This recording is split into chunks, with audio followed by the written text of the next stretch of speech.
Vaya al Evangelio de Marcos capítulo 7. Continuamos con nuestro estudio expositivo del Evangelio dinámico, el Evangelio de acción. Hoy vamos a hablar de un tema que es muy difícil de tocar cuando uno predica. Vamos a hablar acerca de los hipócritas y la hipocresía en la iglesia. Usted dirá, muy bien, pastor, era hora que hablara de este tema. Hay muchos hipócritas en el mundo y muchos en mi iglesia. Pero me temo que hay un pecado del cual todos somos culpables, y es el mismísimo pecado de hipocresía. Pienso que este mensaje nos va a desafiar a preguntarnos varias cosas, no solo como individuos, sino también como iglesia. ¿Manifestamos las mismas características que Jesús resalta de los fariseos? De ser así, hay cosas que tenemos que cambiar hoy mismo. Vaya, por favor, a su Biblia, allí en Marcos capítulo 7, versículos 1 al 3. Voy a leer la palabra de Dios. Por favor, preste atención si no puede seguirnos en la lectura. Marcos capítulo 7, versículo 1 dice: Se juntaron a Jesús los fariseos y algunos de los escribas que habían venido de Jerusalén, los cuales, viendo a algunos de los discípulos de Jesús comer pan con manos inmundas, esto es, no lavadas, los condenaban.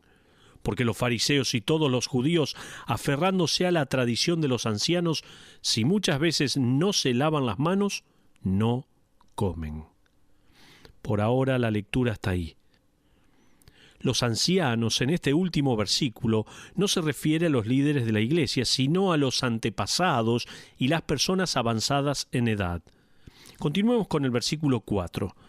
Y volviendo de la plaza, si no se lavan, no comen.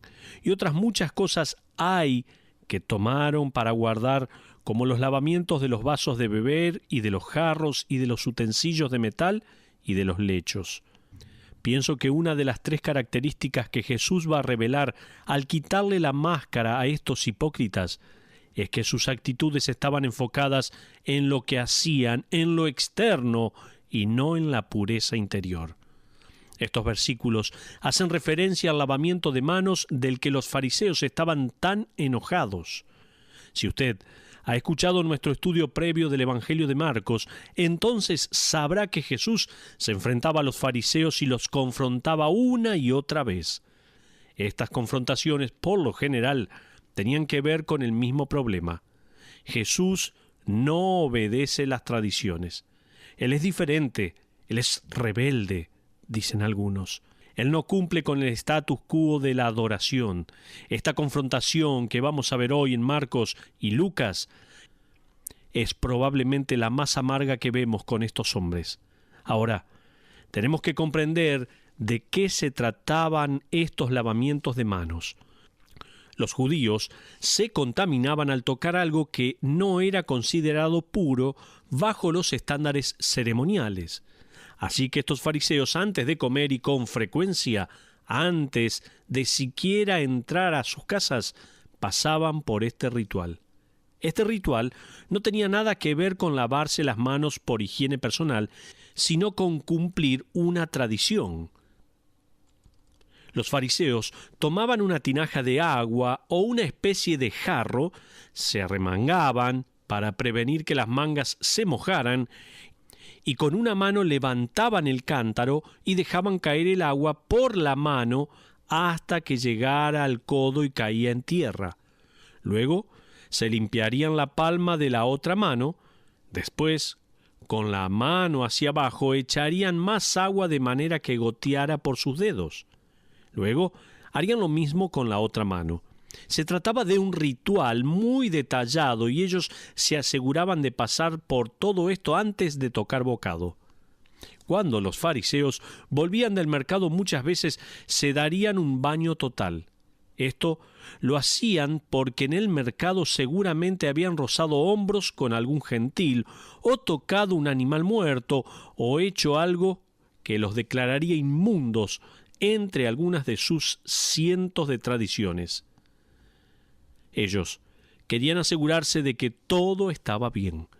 Estos hombres estaban tan preocupados por lo exterior que habían olvidado que la limpieza debe comenzar por adentro. La tradición, para estos individuos, estaba siendo tan importante como la Escritura. Ahora, vamos a ver que Jesús pasa a ser más específico aún. Vamos a ver la lealtad a prácticas tradicionales en vez de principios bíblicos. Fíjese, en segundo lugar, que la lealtad de los fariseos y escribas era a las prácticas tradicionales en vez de los principios bíblicos. Vamos a ver en Marcos 7, versículos 5 y 6. Leo ahí la palabra de Dios. Le preguntaron pues los fariseos y los escribas: ¿por qué tus discípulos no andan conforme a la tradición de los ancianos, sino que comen pan con manos inmundas? Respondiendo él les dijo: hipócritas, bien profetizó de vosotros Isaías, como está escrito: este pueblo de labios me honra, mas su corazón está lejos de mí. La palabra hipócritas proviene del griego upokrites, que simplemente es una transliteración y no nos explica el significado. Esa palabra se refiere literalmente a alguien que usa una máscara. Los griegos usaban este término para sus actores y no era algo malo. Sin embargo, Jesucristo usa esa palabra en un contexto totalmente diferente en estos versículos. Él dice: ustedes usan una máscara con una sonrisa, pero del otro lado es de tristeza. Ustedes usan una máscara que se ve pura y limpia ante todos los que lo observan, pero detrás de la máscara hay pecado y un carácter malvado. Jesús luego dice: ustedes, actores, ustedes que pretenden ser algo que no son, bueno, tal como dijo Isaías, me honran con los labios, pero sus corazones están lejos de mí. Continuemos con los versículos 7 y 8. Dice la Biblia: pues en vano me honran, enseñando como doctrinas mandamientos de hombres, porque dejando el mandamiento de Dios os aferráis a la tradición de los hombres, los lavamientos de los jarros y de los vasos de beber, y hacéis otras muchas cosas semejantes. Estos hombres estaban tan preocupados por lo exterior, por lo que hacían y quedaba a la vista, y no con su corazón que estaba sucio, que Jesucristo viene y en una sola movida les quita las máscaras. Leí una historia de un devoto maometano. Como usted sabrá, los maometanos tienen que rezar unas 5 veces al día cuando la llamada a la oración se escuche en las calles.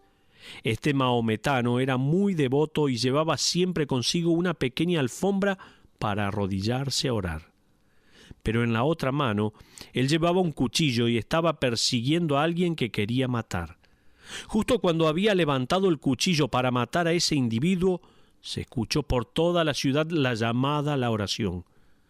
Él arrojó el cuchillo, se arrodilló en su alfombra, rezó lo más rápido posible y luego recogió la alfombra, recogió el cuchillo y continuó persiguiendo a su víctima.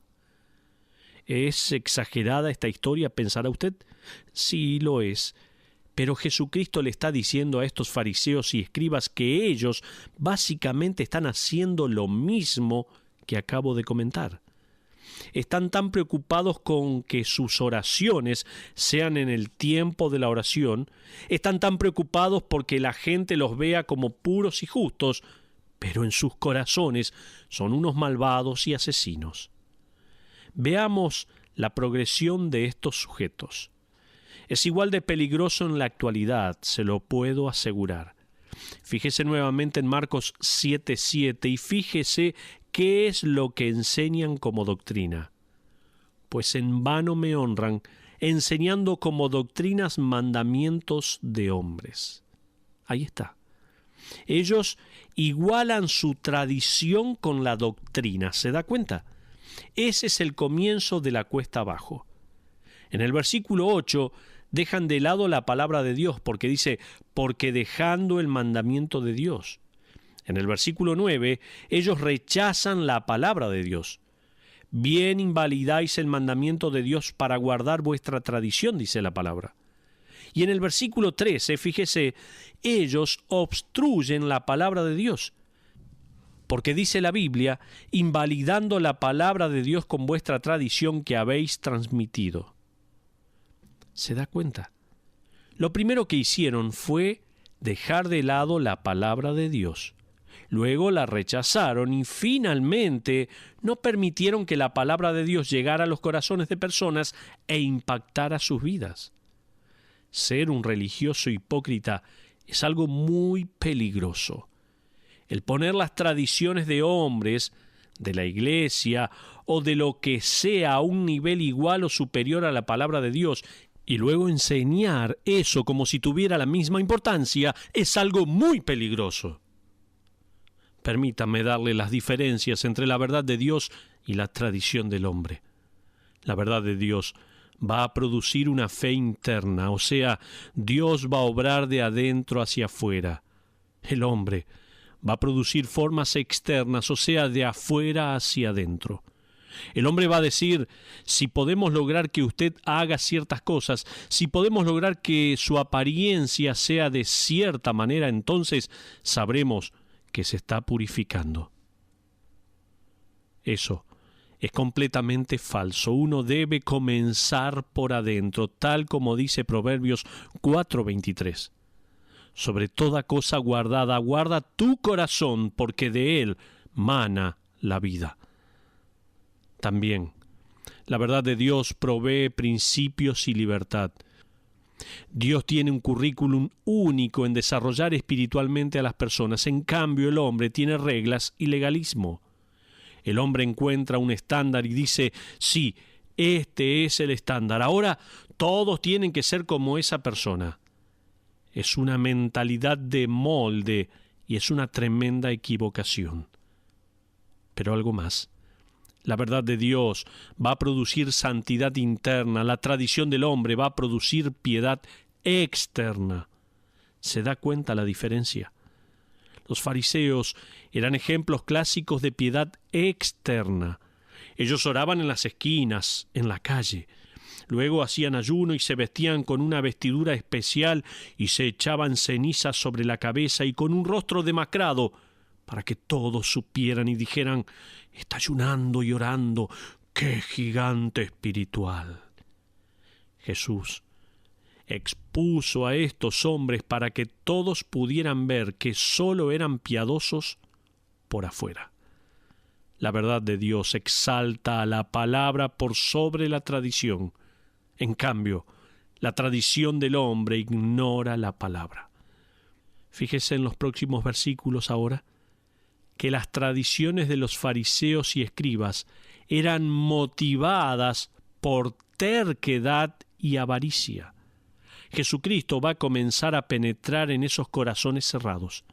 Él va a exponer la motivación de ellos de una manera que solo Dios puede hacerlo. Fíjese el versículo 10.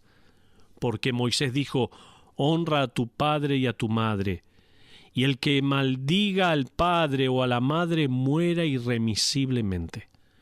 Este es el quinto mandamiento. Ellos podían ser apedreados fuera de la ciudad por no obedecerlo. Ahora continuemos con los versículos 11 al 13. Mire lo que dice ahí. Pero vosotros decís, basta que diga un hombre al padre o a la madre, es corbán, que quiere decir mi ofrenda a Dios, todo aquello con que pudiera ayudarte, y no le dejáis hacer más por su padre o por su madre, invalidando la palabra de Dios con vuestra tradición que habéis transmitido, y muchas cosas hacéis semejantes a estas. Tenga en mente que el Señor Jesús se está refiriendo a algo que quizás siglos atrás había sido una buena idea. Pero con el pasar de los años pasó a ser un ritual vacío y egoísta. Permítame contarle cómo es que esto sucedió. Los hijos, al crecer, llegarían a un punto en que se dedicarían a cuidar a sus padres. Eso es un principio bíblico. Sin embargo, los fariseos eran tan avaros, tan codiciosos, tan materialistas, que se encontraban con un problema. Ellos pensaban, para ayudar a nuestros padres, vamos a tener que sacar dinero de nuestras reservas y dárselo a ellos. Necesitamos encontrar una manera de evitarlo. Así que estos líderes religiosos inventaron lo del corbán. Ellos decían: «Mamá, papá, ¿ven este dinero que me sobra del salario? Se lo he dedicado a Dios. Lo siento mucho, pero no los puedo ayudar. Ustedes seguramente no querrían que yo toque el dinero de Dios, ¿no es así?». Los padres obviamente dirían: «No, por supuesto que no».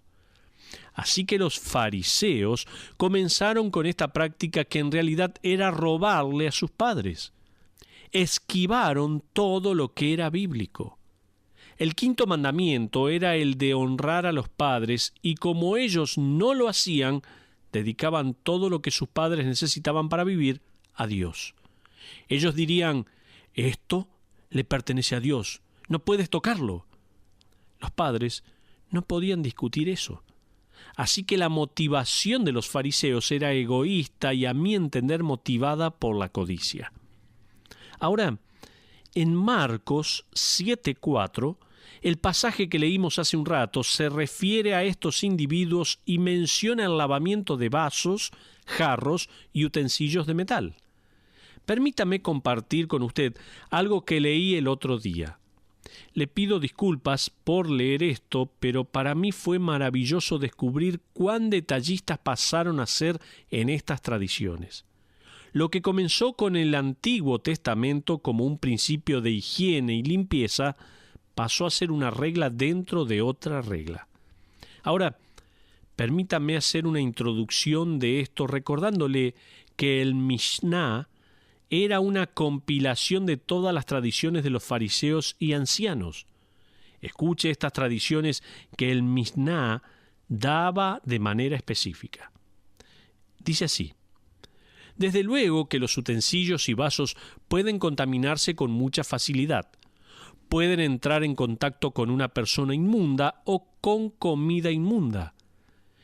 A esto se refiere este pasaje al hablar del lavamiento de vasos y jarros y utensilios de bronce.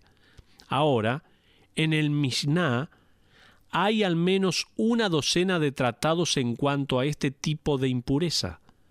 Si vemos algunos ejemplos, nos daremos cuenta cuán lejos los fariseos habían llegado. Un jarro podía contaminarse por dentro, pero no por fuera. O sea, no importaba qué era lo que tocaba por fuera, pero sí importaba lo que lo tocaba por dentro. Si se contaminaba, debía de romperse y desecharse. Y ninguna pieza del jarro roto que fuera lo suficientemente grande como para ungir con aceite el dedo del pie podía guardarse. Debía de romperse en pedazos muy pequeños. Un plato plano no podía contaminarse, pero un plato que era cóncavo sí. Si un utensilio era de cuero, hueso o vidrio, no se podía contaminar, pero si tenían hendiduras o endijas, sí. Para limpiar la impureza de un utensilio, si era de barro, se debía destruir. Si era de metal, se lo podía limpiar con agua hirviendo o pasarlo por el fuego o bien pulirlo. Una mesa con 3 patas podía ser contaminada. Si esta mesa perdía 1 o 2 patas, no podía contaminarse más. Si perdía las 3 patas, y ya se lo podía utilizar como pizarrón, y un pizarrón podía contaminarse. Las cosas metálicas podían contaminarse excepto una puerta, una manija, una bisagra o una canaleta. Si un utensilio de metal tenía madera, podía contaminarse, pero los utensilios de madera con metal no. Ahora le pregunto, después de leer este relato, ¿se da cuenta cómo era la cosa? Ahora bien, viva según esas reglas, sígalas al pie de la letra. Es impresionante saber que todas estas reglas y leyes se agregaron una a la otra hasta llegar al punto en que la gente quedó prisionera de ellas. ¿Y sabe qué? Jesucristo las expone. Pero permítame mostrarle ahora los resultados de la hipocresía. Veamos los resultados de esta hipocresía. Vaya a Lucas capítulo 11, por favor. Marcos no menciona esto al continuar su dinámico relato de los acontecimientos, así que vamos a ver lo que dice Lucas. Esta misma confrontación es registrada por Lucas y Jesús le va a dar varios ay a estos fariseos hipócritas que eran cautivos de estas tradiciones. Fíjese en Lucas capítulo 11, versículos 42, 43, 44, 46, 47 y 52, y subraye, por favor, allí en su Biblia la frase «ay de vosotros». Repito los versículos. Lucas capítulo 11, versículos 42, 43, 44, 46, 47 y 52. Y subraye los «ay de vosotros». Ahora, vamos a ver brevemente estos ayes, por llamarlos de alguna manera, para ver qué es lo que Jesús revela tanto a los fariseos como a nosotros. La palabra ay se puede traducir como gran angustia. Es fascinante ver que en la vida de Jesucristo, mientras Él expone la hipocresía de estos hombres, lo hace con compasión en su corazón. Él no saca un látigo ni nada así. Él lo hace con compasión. Amigos, está tan mal que alguien cautivo de las tradiciones lo señale a usted y le diga que es un ridículo, como es que usted levante el índice y le diga a usted es un ridículo también. No es una actitud apropiada. Jesucristo mira a estos hombres y pienso que tiene un pésame en su corazón, ya que vemos compasión. Pienso que su tono de voz es probablemente cuán trágico que vivan así, qué triste. Así habrá sido el tono de su voz.